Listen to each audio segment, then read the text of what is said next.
Aujourd'hui, le collectif des agents du Conseil gabonais des chargeurs a organisé un point de presse au cours duquel il dénonce le mauvais fonctionnement de la structure et le refus de collaboration de certains cadres en charge des affaires courantes. Explication Andy Tungui, les images sont de Prestine Ngwaimana. Le Conseil gabonais des chargeurs dans la tourmente. Après sa suppression le 26 février dernier en Conseil des ministres, le collectif des agents de cette entité a observé un certain nombre de dysfonctionnements dans la gestion transitoire de cette boîte et dénonce la persistance de certaines pratiques qui limiteraient le bon fonctionnement de l'entreprise. Il est évident pour nous, personnel du CGC, que l'État a le droit de créer ou de supprimer ses services décentralisés, comme bon lui semble.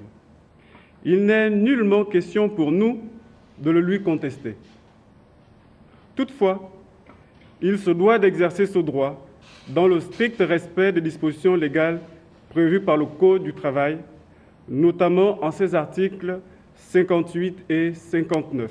En dépit de ces manquements, nous avons tenu à demeurer dans une logique de dialogue et de respect des procédures légales. Nous sommes organisés en collectif et avons entamé un certain nombre de consultations auprès des institutions de la République, notamment les deux chambres du Parlement, le gouvernement et les plus hautes juridictions, aux fins de soumettre des propositions pour la sauvegarde de nos emplois, gage de la préservation du climat et de la paix sociale, chère au président de la République, son Excellence Ali Bongo Ondimba.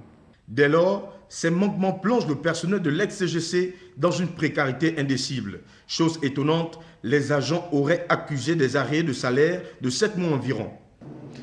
Il y a plus d'1 an, nous n'avons pu être payés. Ce n'est pas un problème d'ordre économique, c'est un problème de gestion, tout court. Depuis le 26 février, nous nous sommes comportés en hommes responsables, nous sommes restés chez nous et quand même aujourd'hui nous avons dit qu'il faudrait que notre voix se fasse quand même entendre. Le collectif sollicite du ministre de tutelle et du comité de gestion provisoire une attention particulière sur le règlement des arriérés de salaire afin de permettre à ces agents de trouver un équilibre financier.